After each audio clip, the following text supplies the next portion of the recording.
Hola, ¿cómo están? Bienvenidos a Nonstop, el magazine de DNA Music, como siempre con invitados de lujo. Y el día de hoy tengo a Dead Walkman, o puedo decir tu nombre de pila también, ¿cierto? Alex Sánchez, bienvenido a este magazine, es todo un placer tenerte. Muchas gracias a los que están viendo y muchas gracias a ustedes por la invitación.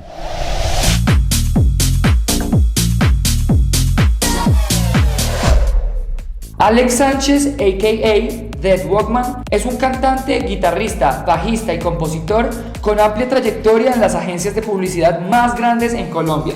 Además de experiencia en cine y más recientemente como DJ, tocando como residente en BAU y en importantes clubes y festivales de música electrónica en Colombia y Europa. Ha compuesto pistas para películas, videojuegos y más de 500 piezas de sonorización en movimiento y film scoring. Dead Walkman es nuestro invitado imparable de hoy en Nonstop. Cuéntanos cómo desde ese momento en que decides, sé que desde muy pequeño, desde los 14 años empezaste a aventurarte en la música, pero el momento como tal en el que decides como formalizar esta experiencia dentro del mundo DJ. Bueno, pues la verdad creo que la parte de DJ fue como lo último. He sido músico desde los 14 años, entonces pues estuve en ingeniería de grabación, ingeniería de sonido, he sido como bajista, guitarrista, cantante. Pero en la música electrónica arranqué primero con la producción. Lo que realmente a mí me apasiona y me gusta es la producción, y más de pronto hacer como un live set, un live show por ese lado. Y más o menos hace como unos 7 años empecé a tocar como DJ, porque me parece como un poco más libre. Tienes como más oportunidades de cambiar las cosas en la noche, cambiar el estado, el mood de las personas. En cambio en un live o en algo así es como un poco más un statement de una hora y es un poco más complicado. Entonces el mundo de DJ como que llegó súper tarde, pero lo he recibido muy bien, me libera un poco y es otra dinámica totalmente distinta a la composición musical, a la producción, a escribir música, hacer música para películas, hacer todo esto es otra dinámica. Entonces es muy refrescante y lo quiero mucho.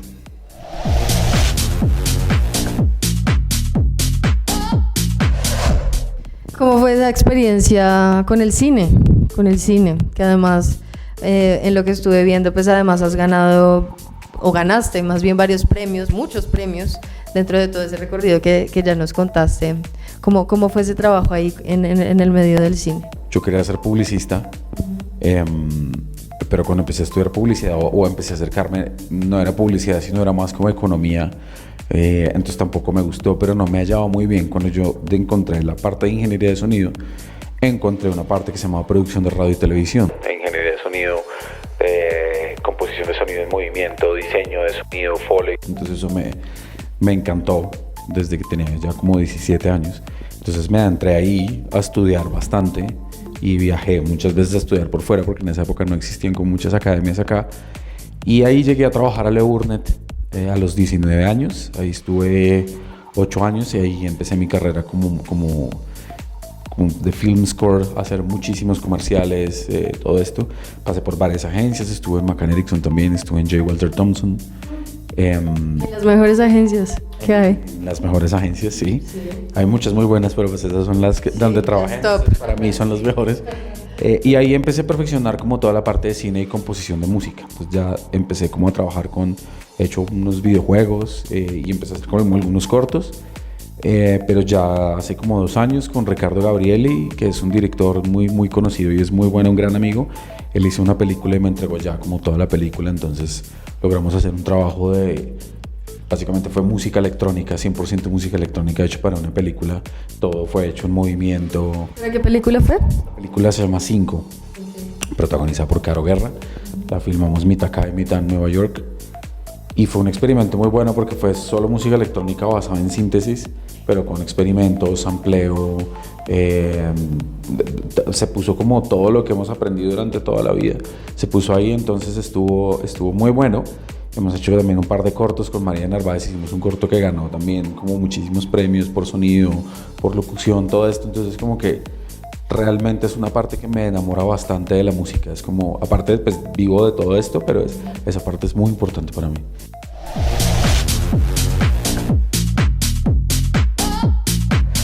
¿Qué consejo le podrías dar, digamos, a muchos de nuestros estudiantes que también se encaminan por esa parte del sonido, del foley, de la musicalización, de la postproducción?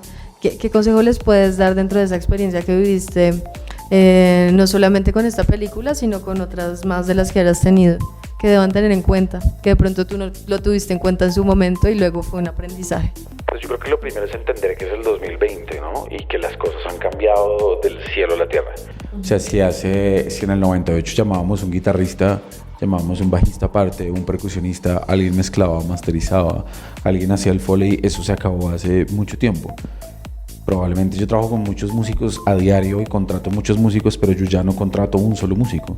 Yo contrato una persona que sabe grabar, mezclar, que toca 5 o 6 instrumentos, o un postproductor que es director de radio, puede dirigir unos actores, puede grabarlos, puede hacer el foley, puede entregarme todo finalizado. Entonces creo que el consejo más grande es darse cuenta que ya no existe una persona que haga una sola cosa. Tú tienes que saber de todo. Tienes que hacerlo muy bien, pero tienes que enfocarte en que eres como el que tiene que finalizar el proceso de 0 a 100. Entonces es muy bueno y es apasionante poderlo hacer todo también. Cuando te pasan una pieza sin nada, pues haces el foley, haces la grabación, ubicas todo, haces la edición, haces la mezcla, ¿sabes? Puedes hacer como una especie de pre-master para todo y te encargas de todo. Eso es lo que está buscando la gente en este momento alrededor del mundo para trabajar. De los momentos más épicos que has tenido tocando, pudiéndote liberar, como lo dijiste hace un rato, ¿cuáles han sido?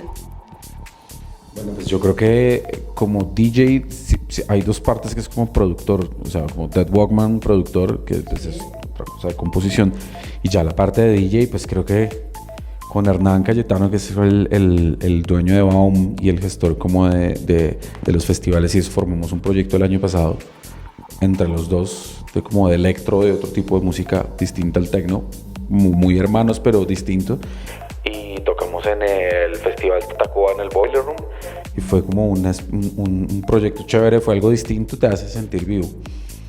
Y yo creo que la verdad han sido como, o sea, la primera vez que toqué en Berlín fue como muy especial, porque como que no viajaba mucha gente. Ahora creo que viajan muchos más, pero para uno era una experiencia súper complicada. Da muchos sustos, y siente uno como que nuestra cultura electrónica es muy joven y ella obviamente uno que es la más adulta. Entonces fue muy especial porque pues me fue bien, cometí un par de errores pero me fue bien. Y yo creo que uno de los memorables y así súper nostálgicos fue el cierre de Baum, el cierre del club, que fue donde empezaron nuestras carreras, fue donde empezamos a hacer muchas cosas, donde crecieron los festivales, crecieron ellos, crecimos nosotros. Entonces creo que fue bastante nostálgico el cierre del club, porque yo fui residente casi 6 años, entonces por 6 años fue como mi casa, me abrió puertas alrededor del mundo, me abrió puertas en Colombia, en Bogotá, ¿sabes? O sea, Baum lo conoce todo el mundo, ahorita que estamos trabajando en una escuela con ellos, entonces como que desde afuera ya saben, entonces nos ayudó mucho, entonces sí, la nostalgia que lo cierran.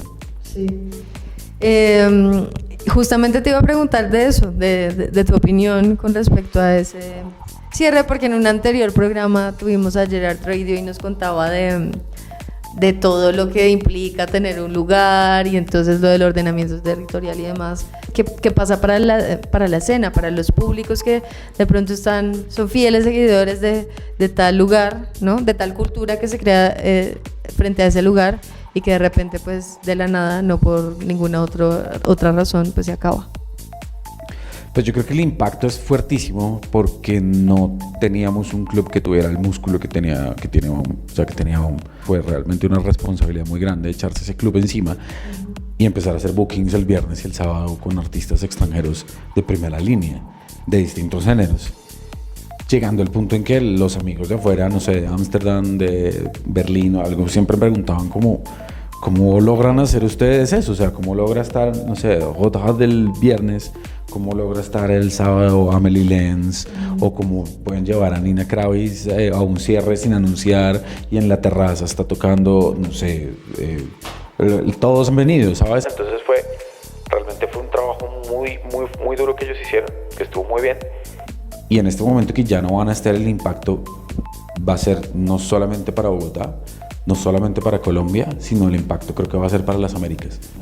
Eso era algo que llamaba la atención de muchísimos artistas y bookers y managers. Ahora no estando el club, no sé qué vayan a hacer ellos, pero probablemente las visitas que tengamos en este momento no van a ser las visitas que tuvimos el año pasado, y pues probablemente no se logren ensamblar las fechas que se ensamblaban antes en Latinoamérica, por ejemplo. Entonces yo creo que es un impacto muy fuerte para todos nosotros.